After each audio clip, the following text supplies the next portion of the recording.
At the beginning of every single movie trailer, there is a movie production logo.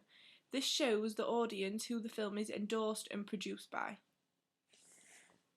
This movie trailer is by Walt Disney, and people know that it's Disney because of the castle and the fireworks that go off around the castle, and then it zooms out to finally tell you that it's Walt Disney's.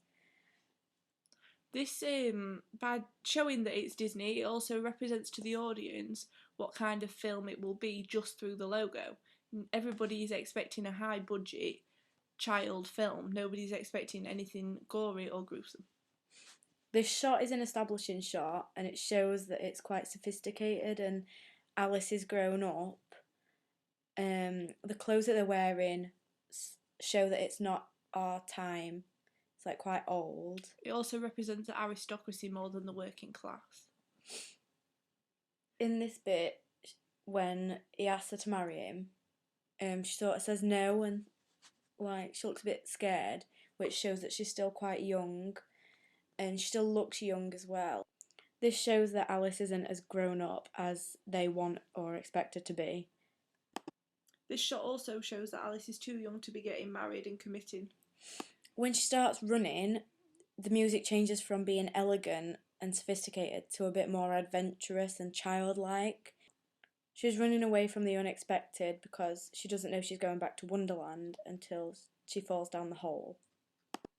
The music slows down as she starts to look into the hole, and as she falls, it is an eerie sound, which represents the falling and dramaticness of the scene.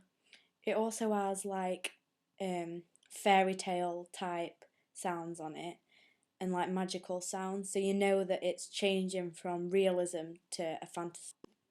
As the screen goes black, it gives the audience an unknown predicament as they don't know what situation Alice is in. There's no sound on this shot apart from the door creaking open until you see this establishing shot when there's a magical boom.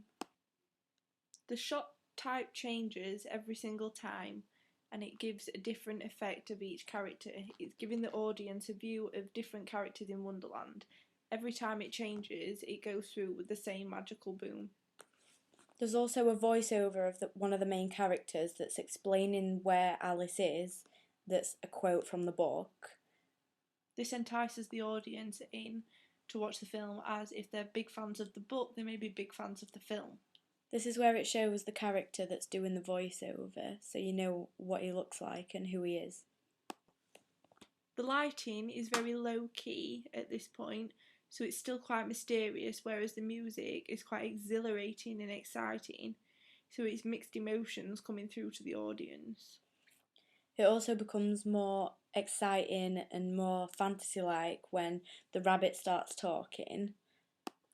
Every character is very excited and surprised to see Alice. This also makes us surprised and wonders what is in store for Alice in Wonderland.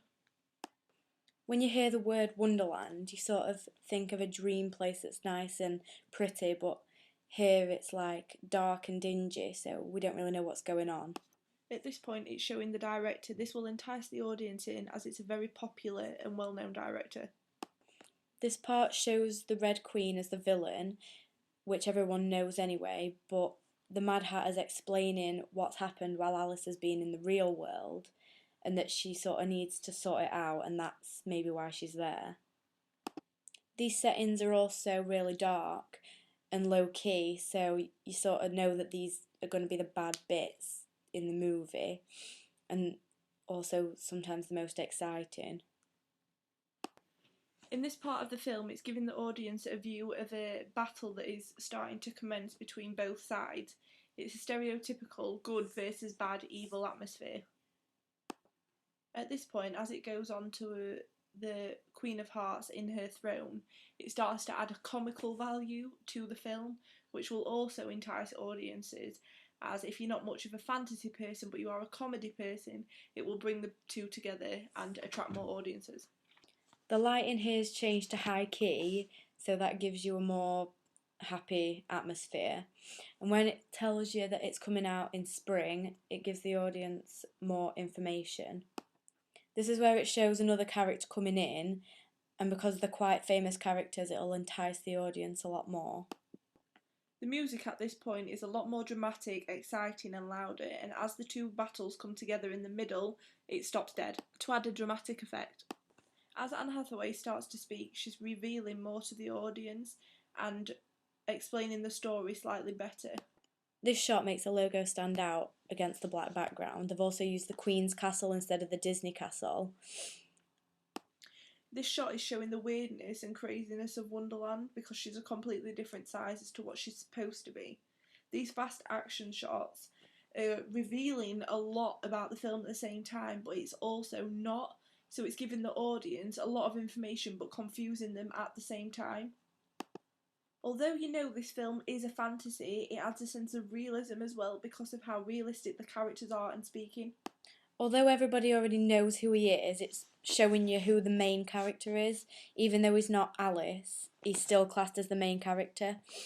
And it's sort of showing him to be like a father figure to her and help her throughout Wonderland.